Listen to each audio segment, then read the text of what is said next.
Title: My wife threw a party to celebrate her big promotion. Her new boss gave a speech. Sarah succeeded. Despite having no support at home, her husband is just a truck driver who can barely read. Everyone laughed. My wife said, "It's true. He's holding me back." Then I stood up and said, "That's interesting, because the company you work for, I own it." Chapter 1: The Woman I No Longer Recognized. I still remember the first time I saw Sarah, 24 years ago, in the back room of a diner where she waited tables and I delivered frozen meat off my truck. Her hair was tied up, apron-stained, face flushed from running refills and dodging sleazy customers. But when she smiled at me, it felt like the world slowed down. Back then, she didn't care that I drove a rusted 18-wheeler. I was just her Danny, the man who brought her cherry pie on night runs and waited after closing to drive her home. We built our life slowly, paycheck by paycheck. When we got married in the tiny courthouse, all we could afford for a honeymoon was a night at a roadside motel with vending machine champagne. But we laughed. We had dreams. We were in love. Somewhere along the way, that woman vanished. It didn't happen all at once.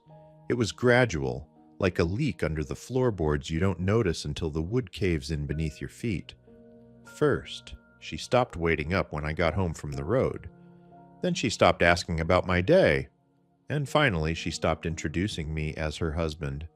Instead, I became the guy who drives trucks, said with an apologetic tone, as if I were a burden she politely tolerated.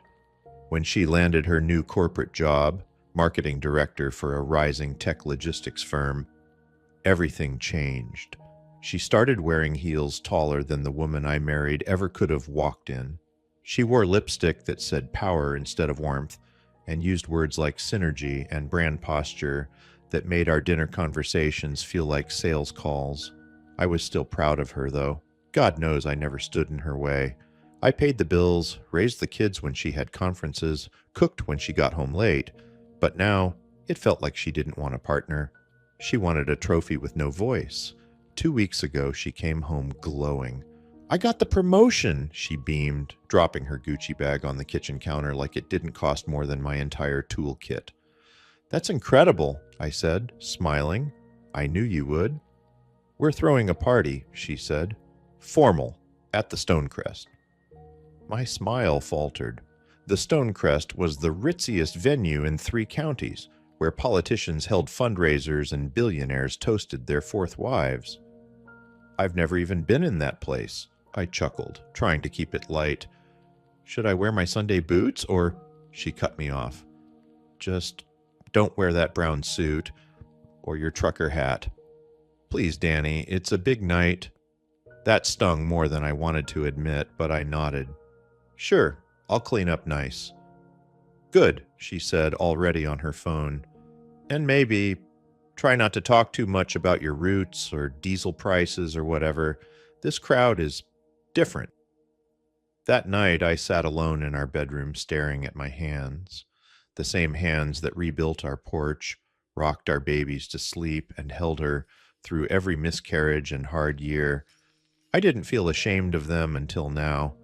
The party was set for Saturday night. She left early to help with the setup and didn't ask if I wanted to ride with her. Our son, Tyler, and daughter, Emily, were already there when I arrived, both looking uncomfortable in tight collars and shoes too stiff for the dance floor. As I walked in, I noticed how people looked at me, not with hostility. No, that would have been easier. They looked at me like I was invisible, like I was part of the decor. Except I wasn't invisible to her new boss. He was already on his 2nd glass of champagne when I saw him laughing near the grand piano. Slick hair, watch worth more than my truck. And the way he shook my hand, limp, like touching a dirty rag. "Ah, you must be Sarah's husband," he said, searching for the word like it was stuck under his shoe. "The truck driver, right?" I nodded. "That's me. Hard-working folks, Good salt-of-the-earth types, he said, already turning away. Takes all kinds. It wasn't until later that night, after the fifth toast, that I realized I wasn't just being tolerated, I was being mocked. And what happened next? That was when everything changed. Chapter 2. When humble is a dirty word. The ballroom lights glinted off champagne flutes and polished silver, but I felt like a rusted wrench left on a grand piano. I stood near the back where no one would notice if I slipped out early. Not that anyone cared I was there. A violinist played softly in the corner. Waiters in white gloves passed around scallops on porcelain spoons. Every guest looked like they'd stepped off the cover of a lifestyle magazine, polished, rehearsed, performative. I recognized only my kids, and barely even them in their rented suits and forced smiles. Then the host tapped the microphone. Ladies and gentlemen, thank you for joining us tonight to celebrate Sarah's well-deserved promotion. Polite applause filled the room. The spotlight turned to her, Sarah, in a shimmering gown, beaming like she was born to be admired. Her boss stepped forward, microphone in hand, and with a voice dipped in charm and condescension, he began, I've had the pleasure of working with some brilliant minds in this industry, but few match Sarah's tenacity. She's climbed the ladder with no silver spoon, no connections, just grit and determination. I felt a flicker of pride, until he glanced toward me. She comes from humble beginnings. Her husband is what was it again? He asked, chuckling to the crowd. A long-haul truck driver? Laughter. Shallow, knowing laughter. Not cruel. Worse. Casual. The kind that assumes everyone agrees. She succeeded despite having no real support at home, he continued. It's incredible what one can accomplish with the right mindset, even when your partner is limited in scope. I felt my jaw tighten, but I said nothing. Then came the final blow. Sarah stepped up to the mic beside him, smiling sweetly as if none of it stung. Well, it's true, she said lightly. Danny's a simple man. He doesn't really understand what I do, but he tries. The room chuckled again. He holds me back in some ways, she added. Her voice dipped in mock affection. But I've learned to rise anyway. Tyler and Emily both looked like they wanted to disappear into the floor.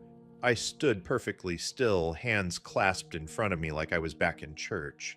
My heart pounded, but not from embarrassment, from grief. The woman I once knew. The one who held my hand in a hospital hallway and whispered, "We'll try again," after another miscarriage. That woman was gone, replaced by someone who saw me not as her partner, but as her anchor. And now, I wasn't just an anchor. I was expendable. I wasn't angry. Not yet. I was processing. A few minutes later, Sarah's boss approached again, drink in hand. Don't take it personally, he smirked. Some people just outgrow their past. Doesn't mean it wasn't useful once. I see, I said quietly. He sipped. You've done your part. The support role. It's noble, really. I stared at him, calm, silent. And then I asked, Do you know who owns this company? He blinked, thrown off by the question. Of course. It's a group of silent equity partners and... No, I said. I mean, the parent company, the holding group that bought out this firm last quarter. He stared at me, confused. LMC Holdings, I said. Stands for Legacy Management and Capital. My name isn't Danny Fields. That's just what I go by on the road. I leaned in, not loud, just firm. My legal name is Daniel Carter, founder and majority shareholder of LMC. I bought this firm 7 months ago. He froze, completely. Across the room, Sarah was mid-laugh when she saw her boss's face fall, and then saw me. For the first time in years, she looked afraid. And I wasn't done yet. Chapter 3. The room fell silent. The moment hung in the air like shattered glass mid-fall. Sarah's boss stumbled back half a step, the color draining from his face. You're that Daniel Carter? I didn't answer. I just sipped my water and looked past him, toward the podium where Sarah still stood with her champagne, her smile slowly wilting. She blinked, confused, then worried, then furious. I could see the calculation in her eyes, trying to piece together what I'd just done. I didn't mean, her boss began. I know what you meant, I said coolly. You were trying to impress a room that already assumed they knew who mattered and who didn't. He looked like he wanted to vanish. Across the ballroom, people had noticed. The murmurs started, subtle at first, then spreading like spilled ink on linen. I stepped forward, not rushing, deliberate. Each step was measured, not loud, but heavy with meaning. When I reached the podium, Sarah stiffened. Her hand still clutched the mic, but her grip faltered as I gently took it from her fingers. "May I?" I asked. She didn't respond. I turned to face the crowd. "Thank you all for coming tonight. I wasn't going to speak, but I suppose I've become part of the story." A few guests chuckled awkwardly. Most simply listened, sensing the shift in energy. My name is Daniel Carter," I said. "Many of you know me as Danny the truck driver. And yes, I've been a long hauler for years. I've hauled steel through blizzards, fed towns no one remembers, missed birthdays and anniversaries to keep lights on and food moving." I paused.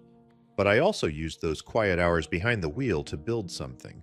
With every route, every contract I invested, I studied markets at truck stops. I made calls during diesel breaks, and eventually, I built LMC Holdings, a logistics investment firm now worth over $300 million. The room stilled. Not even a fork scraped a plate. "And recently, I acquired the holding company that owns this firm," I added, nodding toward Sarah's boss. "Not for revenge, for legacy, for the silent workers who get left out of the speeches." My voice softened. "My wife, Sarah, was once the strongest woman I knew. She stood by me through harder years than anyone in this room will ever understand. But somewhere along the way, success became shame, and love became leverage." I looked at her now, truly looked. Her eyes were rimmed red, not from tears, from rage, from the loss of control. "And I want to make something clear," I said. "I didn't come here tonight to embarrass anyone, but I will not let anyone erase the value of where they come from. I'm not the man holding her back. I'm the man who built the road she walked on." Silence. Thick, unbroken, and then, finally, the CEO of another division stood and clapped once. Then again, others followed. One by one, slowly, deliberately, they rose. Sarah didn't. She just stared at me, as if seeing a ghost. The applause swelled, but I didn't bask in it. I handed the mic back to the host, nodded politely, and walked off the stage. Behind me, the air shifted, and the woman who once laughed at my hands for being calloused now couldn't speak. Chapter 4. The final departure. The applause eventually faded, but the silence that followed was even louder. I didn't linger. As the murmurs of shock rippled through the ballroom, I took my coat from the back of my chair and walked out through the same doors I'd entered, quietly, humbly, and alone. Behind me, Sarah didn't call my name. She didn't run after me like in some movie. No glass slippers, no sudden apologies. She just stood there, surrounded by the people she once worked so hard to impress, now awkwardly whispering about the man she had tried to erase. I stepped into the cool evening air. It had rained earlier. The pavement still glistened, like the world had been washed clean. I took a long breath, and for the first time in years I felt it. Peace. I didn't go home that night, not to that home. I had already prepared another place. Quiet, modest, mine. Sarah tried calling, once, then texted, "You blindsided me, in front of everyone." No apology, just damage control. I didn't respond. She sent another, "We need to talk, for the kids." We didn't have kids, just years. And sometimes that's harder to walk away from. But I did. The divorce was quiet, legal, and final within 3 months. She fought for a settlement, of course, but I had receipts. The prenup she once laughed at came in handy. She left with her career, her pride wounded, and a fresh understanding that reputations can't be built on other people's backs. And me? I didn't gloat. I didn't seek headlines or drama. I simply went back to the work I loved, quietly funding scholarships for blue-collar kids, visiting the schools that shaped me, expanding the logistics empire no one saw coming. And sometimes I'd park near truck stops on cold nights, just to sit and watch the rigs pull in, the silent army that keeps the country running. I smiled every time. People still ask me why I stood up that night, why I didn't stay quiet and keep the peace. Here's what I tell them. Some men raise buildings, others raise stock prices, but the strongest men I know raised families with calloused hands, made something out of nothing, and never apologized for where they came from. And when someone laughs at that, you don't yell, you don't beg. You stand tall, tell the truth, and walk away with your dignity intact. Because sometimes the most powerful revenge is letting people hear your silence after you've spoken the truth. Epilogue. A man like that. It's been almost 2 years since that night. People still whisper about the man who stood up in the ballroom, calmly dismantled a lie, and walked out without raising his voice. I didn't give interviews. I didn't post online. I didn't need to, because real power doesn't shout. It simply stands. Sarah moved to another firm eventually. I heard from mutual contacts that she tried to frame the incident as a misunderstanding. Some bought it, others didn't. She sent me a Christmas card last year. It read, "I hope you're doing well. I'm sorry for how things ended." There was no return address. I didn't write back, not because I was bitter, but because I had finally found peace in the one place I had long neglected, myself. One afternoon, I was visiting one of my smaller trucking branches outside Tulsa. A young man, early 20s, fresh out of trade school, asked if I could share any advice. I asked his name. "Eli," he said. "My dad's a truck driver, too. He always admired you." I smiled and replied, "Tell your dad that men like us, we don't just move freight, we move mountains. And Eli, never apologize for where you come from. The world may not understand your roots, but they will respect your rise." That night, I sat alone in my small cabin by the lake, the same one I built before the company ever made its first million. A simple meal, a fire in the hearth, a photograph of my late father on the mantel, calloused hands, proud eyes, truck keys in his shirt pocket, and I whispered, "They laughed at the truck, Dad, but they didn't see the miles we traveled, or the weight we carried." Then I raised a glass and softly toasted the quiet dignity of every man who's ever been underestimated, and never once needed to explain himself.